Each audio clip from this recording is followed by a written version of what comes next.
Ladies and gentlemen, welcome. UFC 133, welcome to the city of Philadelphia. On behalf of the Pennsylvania Athletic Commission, Greg Serb, Executive Director, I'd like to introduce my commissioner, the Honorable Rudy Battle.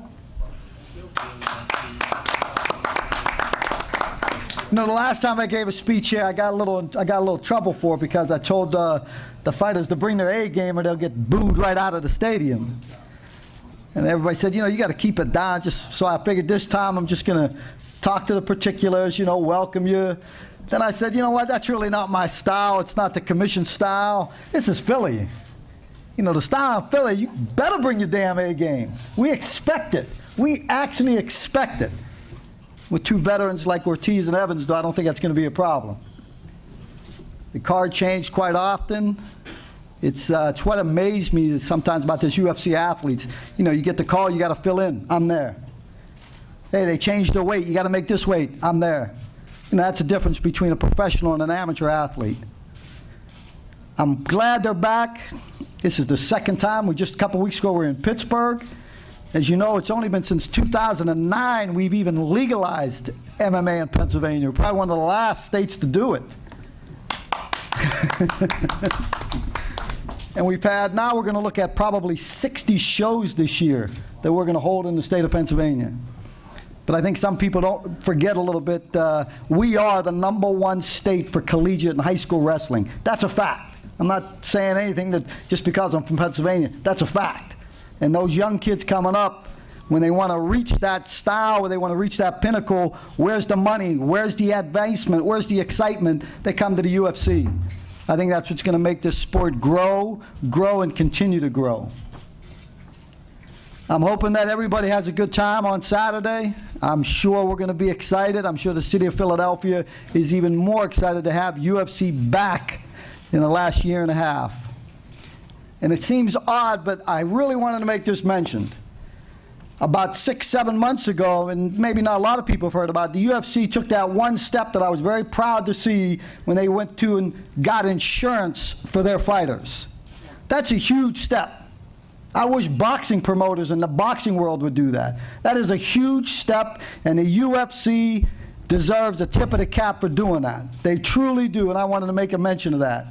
And one of the persons that was responsible for that, the president of the UFC, Mr. Dana White.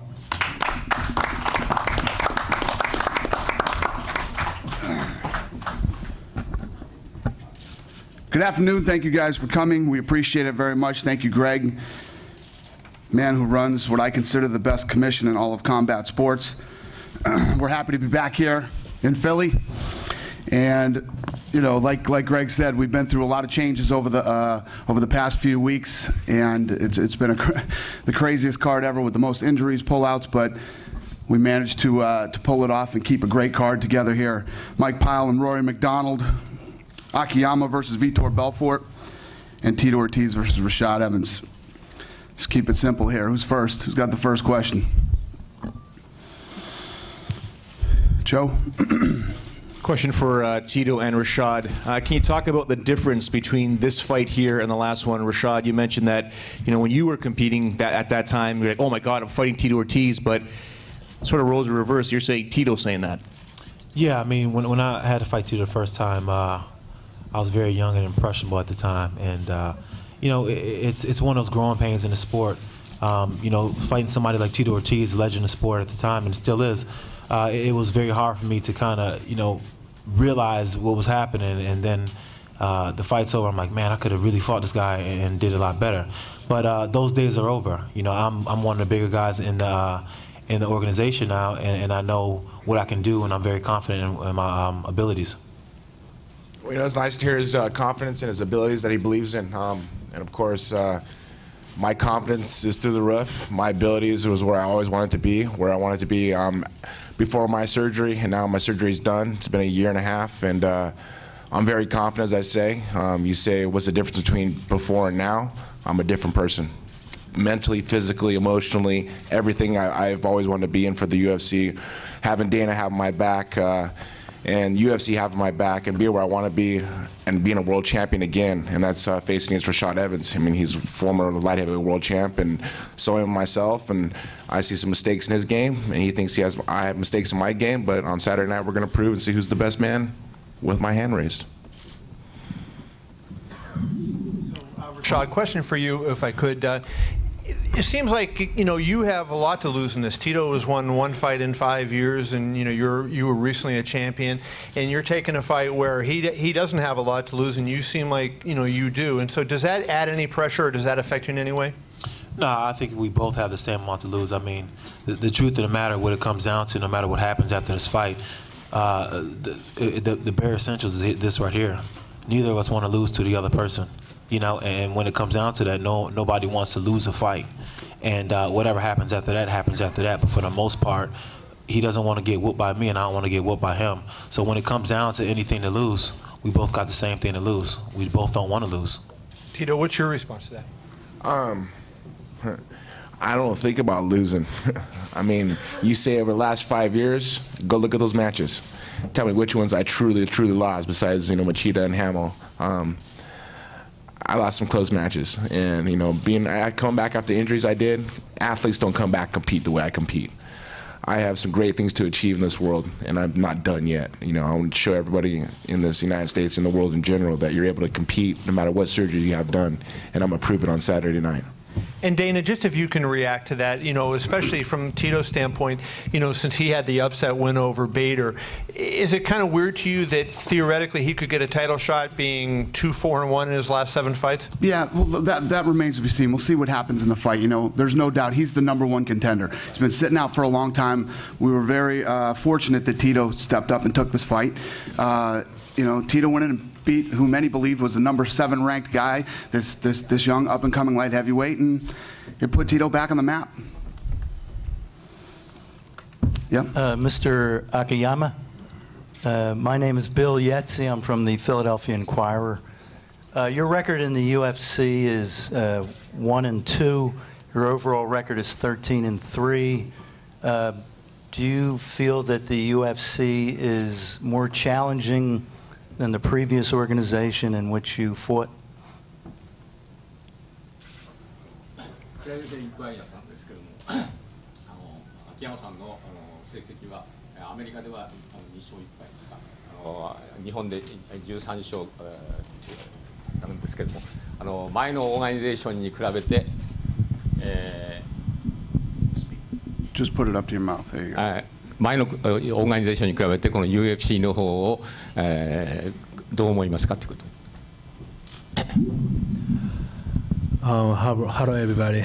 My name is Sexyama.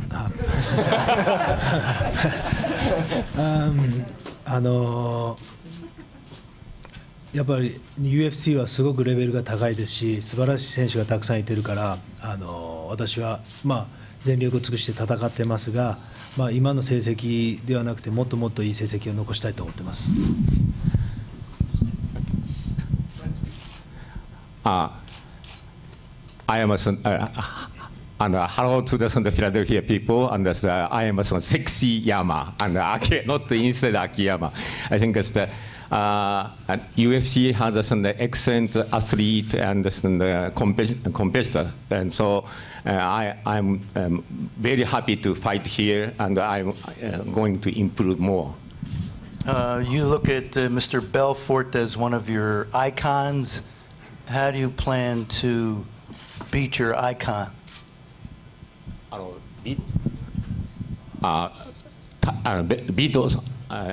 ビクトさんのアイコンをどうやって打ち破るかと言ってます。とてもすごいストライカーなので、けどそれでもしっかり僕も打ち合って戦いたいと思ってます。He's an excellent, strong and striker, but I will fight back.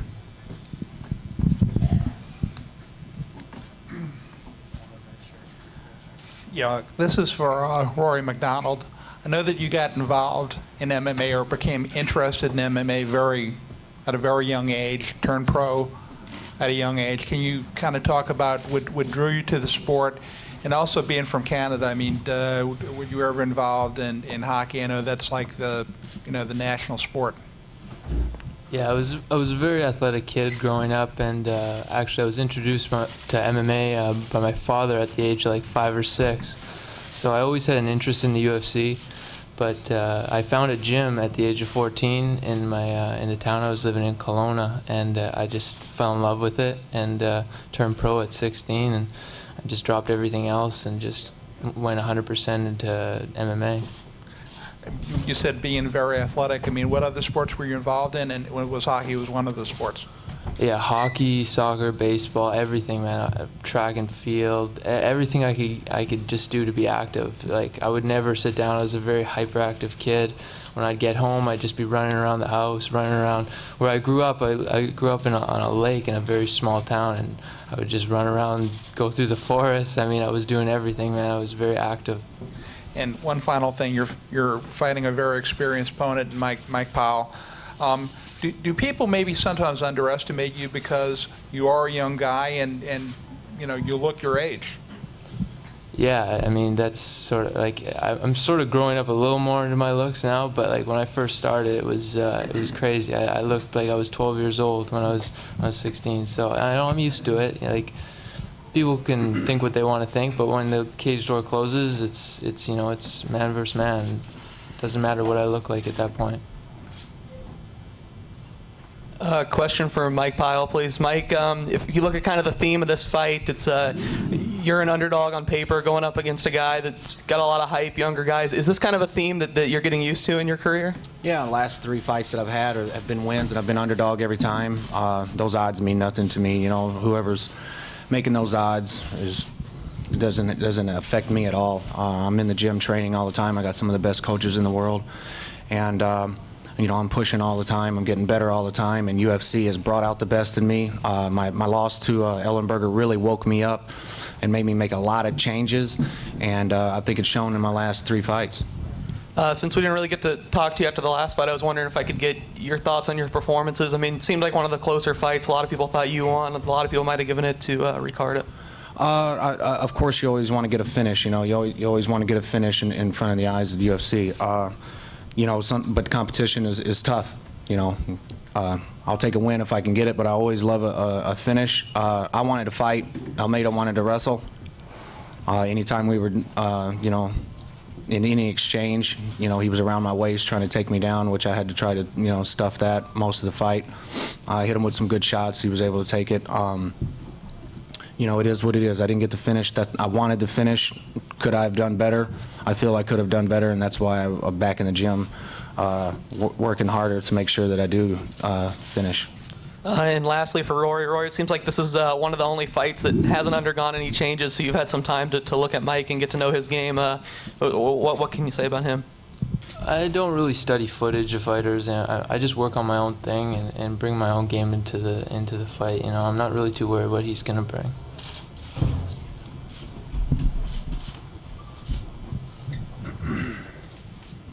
Dan, if you can just talk about all 3 bouts, starting off with the main event and the difficulties in putting it together, then just go through each bout and give us your thoughts on these incredible matchups. Yeah, well, it wasn't difficult putting it together. It was difficult keeping it together. I say it all the time. Joe Silva's the best matchmaker in combat sports, period. And he gets out there and, when stuff starts falling apart, he's really the guy that's got to deal with that, not me. But as far as this fight goes, obviously, Pyle and MacDonald, two tough, gritty, up-and-coming guys. MacDonald has won. He's actually finished 10 of his last 11 opponents. And like I said, there's a lot of hype around this kid right now, but we're going to find out how good he really is going up against Pyle. Pyle's been on a run, and he's told me personally, this is my time right now in the UFC. This is my window. I'm taking this and going all the way to the top, so we'll find out Saturday night. And then Akiyama versus Vitor Belfort. I love watching Akiyama fight. This guy comes to fight, he brings it. And when the gentleman asked him earlier, about losing his first couple fights in the UFC and compared to his record, if you look at the fights that Akiyama fight, they were barn burners. I mean, I think his last 3 fights, he's won fight of the night. Is that right, Joe? Yeah. Fight of the night, his last 3 fights. So this guy comes to fight, he brings it, and I think that his style matches up great with Vitor Belfort. You know, I think that Vitor's incredibly talented, has great hands, and Akiyama's going to make him use them on Saturday night. And then Rashad and Tito. Rashad's been waiting for a while to get a fight here. You know, you want to talk about a string of bad luck. His has been a lot worse than mine has. He's, you know, every time he's had a fight, his guys got injured or he's got injured, and he's been sitting out for like a year and a half now. And Tito's popularity has never been bigger. Tito hasn't been this popular since 2003. You know, a lot of people that thought he was going to get finished by Bader, he came in and pulled off the huge upset. You know, and I think a lot of people have gotten behind him and are excited about his resurgence here. So we'll see what happens on Saturday. Tito catapulted himself back up into the top 10 and stepped up on short notice and took this fight with Rashad Evans, which I give him a lot of credit and respect for. Yep. Yeah, Dana. You know, UFC gets great responses wherever it goes, anywhere around the world. But UFC 101, when you came to Philadelphia for the first time, can you kind of talk about the response that you got here then and what you expect on Saturday? Yeah, no, it's great here. The thing that I love about Philly, and Greg said it before, this is a fight town. You know, Philly's famous for being a huge fight town. Some of the best boxers and fights have happened here in Philly, and I always say I'm proud to be the guy bringing big fights back to Philly. And the response here is always awesome. The last show that we had here was incredible. We had a blast, and we expect the same on Saturday night. Hey, Mike. Dana said, you know, he alluded to the fact that you told him this is your time now. Being 35, you've been in this sport for a long time. Why do you think that this is your time now? Why has it taken until 35 to get here? You know, I've been asked that question a lot. I guess I'm a late bloomer. I'll take that, though. I'm healthy. I'm healthier now than I ever have been. I think due to my fighting style, I don't really get into a lot of rock'em sock'em robot type fights, you know. So I don't have a lot of years, if you will, on me because of that reason. You know, I can't give you an answer why, but I can give you an answer that I'm going to be hell to deal with now at 35. And Rory said that he doesn't really pay attention to the guys that he's fighting or look at tape of them or something of that nature. Is that a mistake in your opinion? What he thinks doesn't matter to me. You know, when we get in there and we start, you know, finding that rhythm of the fight, you know, he'll find he won't be able to hang with my rhythm. So that's it. And can you kind of give your impressions of his overall development as a fighter? He's obviously impressed a lot of people so far. He's definitely an impressive fighter, no doubt about that. I'm in the UFC. We're both in the UFC. We're fighting in the UFC Saturday night. Both of us are going to be tough, no doubt about it. There's no slackers in UFC.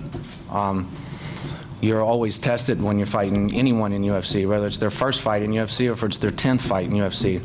You're always going to be tested, and I look forward to this test. I'm really anxious about it. It's a great matchup. He's got skills. I got skills.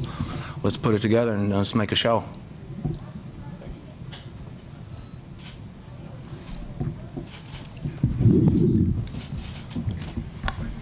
For Vitor, you were so excited and ready for your last fight against Anderson. Didn't turn out the way you want to, obviously. Can you talk about putting that fight behind you and preparing to move on? Yesterday is a cancer check, tomorrow is a promissory note, and today is cash on hand. I'm in Philly. I'm so excited. I trained so hard. I feel like I evolved so much. I was part of the sport in the past. I'm part of the present, and I'll make sure I'll be part of the future. So my job is to fight. I will bring Saturday a very tough fight.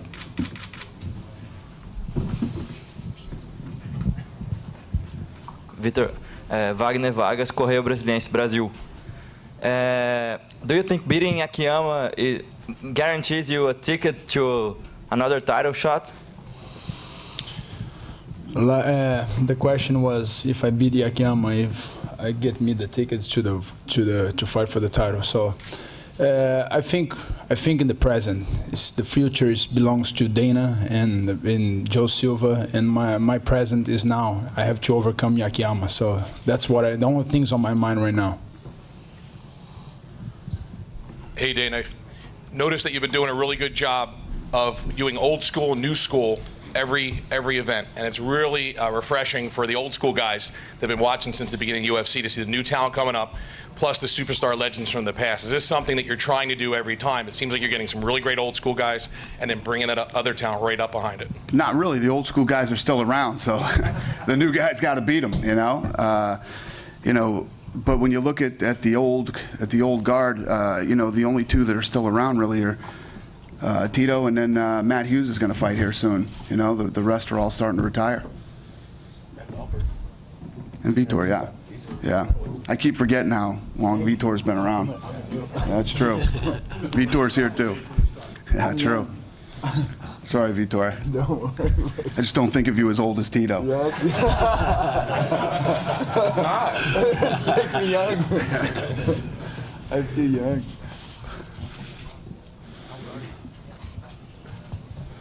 Sorry, Dana, this is not event related, but I had to ask because it's a big story in Canada, and it's apparently going across all the different MMA websites. Your good buddy there, Chad Ochocinco, and Tito, you've seen some stuff with him on Twitter. Just took a shot at a bunch of Canadians, especially George St. Pierre. Have you guys heard what he said? Who did, Ochocinco? Ochocinco. Yeah, this is a tough one for me because he's going to the Patriots, and I'm a Patriots fan, man. But he talks so much shit, it's unbelievable. Yeah, he's crazy. I don't know if he's just out there trying to get some more followers or what, or if he's really that nuts. Yeah, Chad. I guess you know when you're famous, huh? Yeah, you need to stick to football. He takes shots at you all the time too, and he just took a shot at George St. Pierre and all of Canada. So Anderson Silva too. I got to give a lot of thanks to Dana for putting us on the map. You know, for guys like that who are in the NFL and then taking shots at UFC fighters, they want to make a name off of us. Let it be until he steps in the cage with us, or even in my gym at Punishment Training Center. Let's see how big his mouth is then. And Rory, not sure if you heard, but he did take a shot at George St. Pierre, saying there's no way he could lose to a Canadian. You train with George. Any thoughts on that? I don't really know Chad Ochocinco, but I know he beat up that hockey player, George LaRock, in the gym. So I don't know. He's already taken one professional athlete down. What did he do? He wrestled George LaRock. Oh, really? Yeah. GSP did. Oh, okay. GSP did. Yeah. Gotcha. You're talking about this thing? Seriously? For Mike again. Mike, you alluded earlier to you made some changes after the Allen Berger loss a few years ago. Can you kind of go over what were some of the most significant things you changed? One of the most significant things was my diet. I brought on Mike Dolce with the Dolce diet, and that changed a lot of things for me, and also mentally. You know, there's certain pressures that come with being in the big show, which is UFC. I kind of just was coasting through some of the other talent that was in the other organizations, and not really buckling down and really, you know, finding what's important to me. And you know, I got woke up when I came to UFC. It was a wake up call, and it's either get serious or, I don't know, go back to being a machinist. And I'm not going to be a machinist again.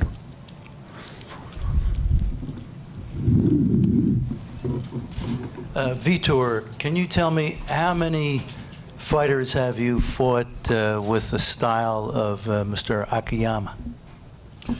I think I fought one of the best wrestlers before, like you know, and a guy like him, he can punch and he can take a fight. So he's gonna be a perfect match for me. You know, it's gonna be a fight. I'm ready. I'm really more into what I can do. So I'm focusing on my talents and the gifts and the calling that God gave me, and I'm going to make sure I use on Saturday. What is your favorite submission hold?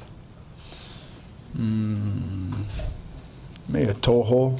I don't know. It's just whatever's in front of me. I don't have a favor. You know, UFC, you have to be ready for everything. You have to be ready for whatever's in front of you. You have to make sure you be ready to get it. Question for Rory, over here to your left. Can you talk about what your win at UFC 129 did for your confidence? Because obviously you had to sit on the sidelines for a long time after the Condit loss. Huge fight, 55,000 in your home country, and how you felt after, and if you felt like you almost got a monkey off your back by getting back on the winning track. Yeah, I had some. Could I keep talking? It'll come on. Yeah, I had some ring rust coming off a loss too. My confidence was shook a little bit, and I had a lot of nerves going into that fight. But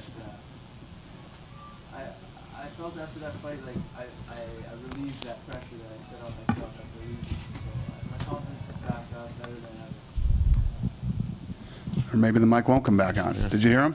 I did, yeah. I just wanted to ask a follow-up as well. At TriStar, you're around GSP and Faraz and those guys who've been around the sport for a long time. What have they told you about not, now that you're back on the winning track, and of course there's a lot of buzz surrounding you, about not, looking into that too much and believing in it and just focusing on fight to fight? Yeah, I mean, I just work on the stuff that Faraz is teaching me in the gym. I'm keeping a level head on my shoulders and just being myself, and when I get in the cage, I use the techniques that I practice. It's easy as that. And just one for Mike. Do you see any similarities between this fight and your UFC, what was it, 120 fight against John Hathaway? Hathaway, was fighting in his home country. Rory obviously not here, but it seems as though it's kind of a similar situation. And I'm wondering if you see any similarities between that fight and this fight. Yeah, I mean, there's some very subtle things, young guy, coming up in the sport and trying to make a name for himself in UFC, backing him and building him. It's kind of the same, but two totally different fighters, two totally different styles. I don't think about that at all. I think about what dangers that MacDonald is going to pose and how to deal with them. So that's. But I still plan on doing the same thing that I did at UFC 120. This question over here on your left for Tito and Rashad. So I'll start with you, Tito. After your victory against your last victory, how much of your decision had to do with the fact that you still had that little thing on your chest about the tie that you guys had before? I mean, kind of like a rematch or something to get it off your shoulder. Or have you moved on from that? I moved on from that 100%. I'm a totally different person, a different fighter. I look at that one as a learning experience on both of our parts. I think. I think Rashad learned a lot from it. I learned a lot from it. I felt how strong Rashad was. He said he was a puppy, and now he's a big dog. We'll see on Saturday night, man. How about you, Rashad? I know, the three changes in opponents. Once it came down to Tito, did that cross your mind, at least just to tie? No, not really. I was just like, I was happy that he just took the fight, to be honest. Because when you have fights canceled like that, you never know what's going to happen. And I've been out of the cage so long, I would have fought anybody. So it really didn't matter. But the fact that he stepped up, it was kind of cool. I had to kind of rekindle those old feelings of what happened in that draw. But for the most part, I moved on from that. It feels like a long time ago. 4 years, a lot changes in 4 years, and I've changed the type of person that I am, and I changed the kind of fighter that I am.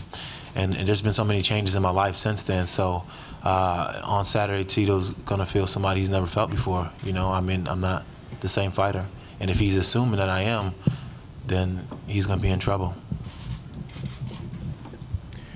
Tito, if we can just talk about the emotional mindset before the Bader fight, and then the emotional mindset heading into the Rashad Evans fight.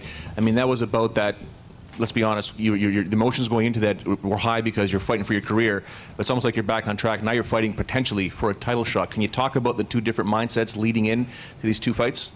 Well, you kind of got to see me before the fight, for the Bader fight. I was so focused, man. I was just very positive in everything I did. My outlooks, being healthy, I think, personal stuff at home. I was able to battle through these things. I have a great camp, working with Jason Perillo, getting my hands focused and strong and powerful, working with Ricardo Abreu with my wrestling, my jiu-jitsu, and some other guys that I spar with and wrestle with. And, of course, Mike Giovanni getting my cardio. I haven't been here in a long time. I haven't been pressed for 6 5-minute rounds every round, every minute, as hard as possible in a long time, because I was too afraid to injure myself with my back and my neck prior. And now that I have it, and I don't have to worry about that stuff anymore, it just makes me that much more focused, And now that I'm here against Rashad, Dana gave me a call a week after my event was done with Bader. It was just such an emotional high for me that I was like, God, I kind of want to indulge in this glory. But Dana's like, man, we kind of need you right now. Can you help us out? And I was like, yeah. I mean, I didn't want to do it. Right off the bat, my first instinct was saying no. I want to take the summer off. I want to deal with my stuff, personal stuff at home. You know, my training center, punishment training center, my clothing company, punishment athletics, my new supplement line, punishment nutrition I just came out with. I really want to focus on the business stuff. But Dana's like, can you? And I was like, give me a day to think about it. A couple of days later, he calls me back, goes, what do you think? I was like, give me a day to think about it. I thought about that night. People tweeted about it. Me and my training partners, my coaches, we talked about it. I called them back and I said, Dana, let's do this. It was against Rashad. Like I say, man, he's a great opponent. He's former world champion. Really, really tough. But at the same time, my mind focus is just so positive and so healthy. And I didn't get touched in the Bader fight. My wrestling's on par. My sparring's been on par. My boxing skills, my cardio, everything's been great. I haven't felt this healthy since I lost to Couture.